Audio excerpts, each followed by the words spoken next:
So there's been some debate on wearing personal flotation devices in a rope system when you're near or over water. And I think maybe taking more of a common sense approach is probably a good idea. There are people who rappel off the ends of their lines and don't put stopper knots when they're rappelling into potholes or into moving water or something like that. That's probably safer than tying a stopper knot to prevent you from rappelling off the end of your rope. Whereas in other scenarios, like you want stopper knots to prevent you from rappelling off the end of your rope. So everything's conditional dependent. And when we combine like rope systems and water or moving water, things can kind of get muddled on like what's a best practice and what's safe and what's not.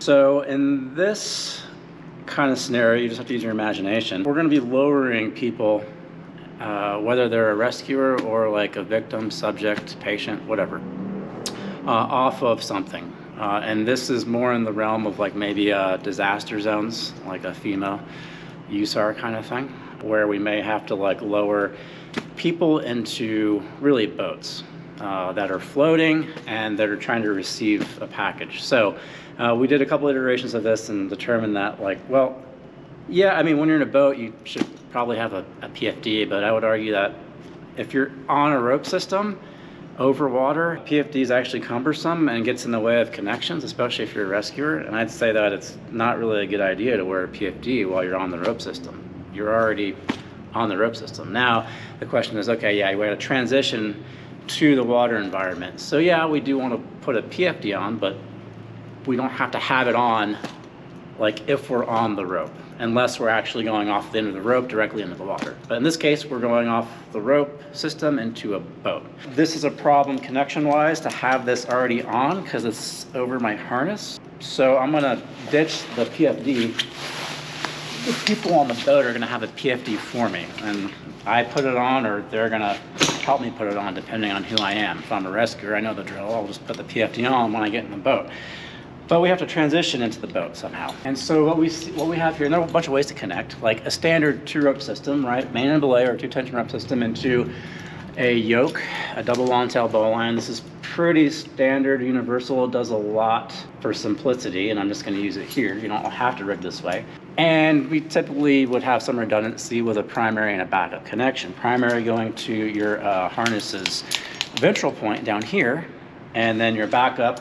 If we're going into the water or on a boat, I really don't want anything on my dorsal. I want to be able to see everything in front of me. So I'm going to put a backup on my sternal, and this is pretty standard. Okay, this is where our quick release shackles come into play. How do we transition rapidly? And we want to go really fast, just in case like things get a little dicey. The boat's floating in position. Well, there could be currents, there could be waves, and it could be difficult for the boat operator to like stop there. On the rope system, we're coming down, like we can stop just above the water and hang out all day. It's not a big deal.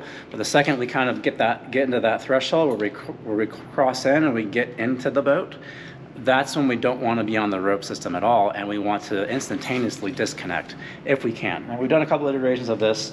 Screw locking carabiners, I wouldn't advise because you actually have to like continue to unlock, and that takes time. The fastest carabiner connections are going to be the twist lock. So my primary is on a twist lock right here.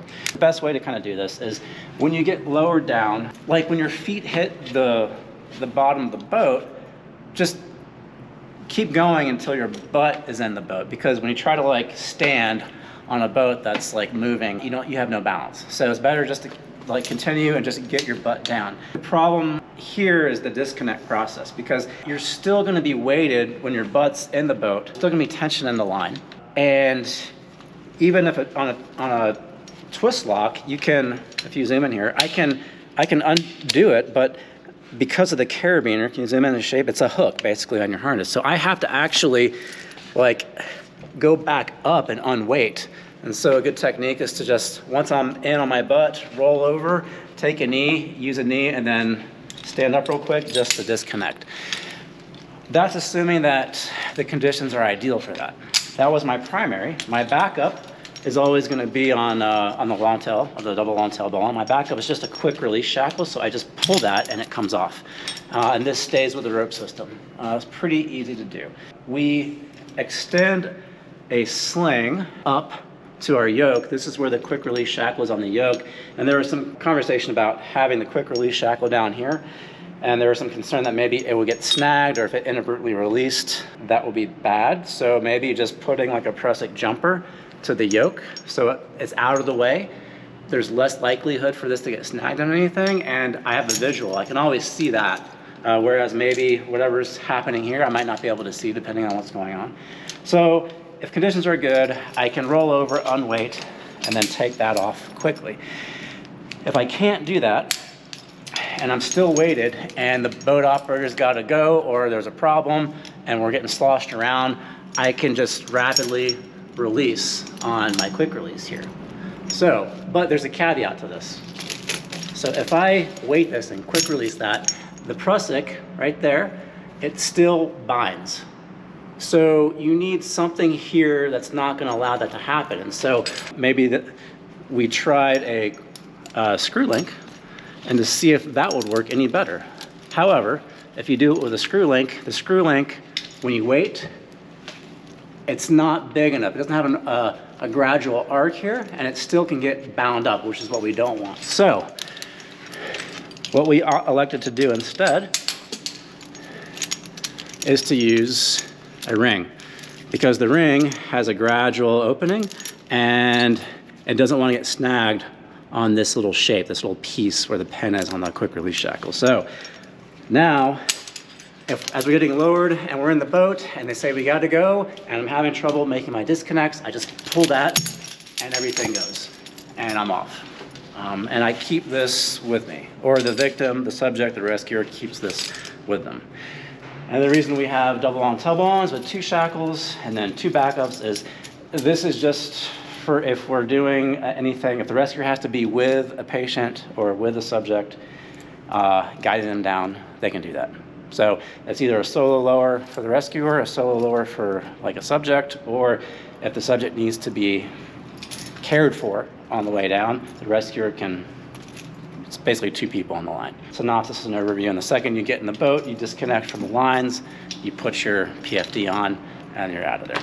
So just a thought, just some tips on how to kind of transition from that rope structural environment, a disaster zone, to a boat.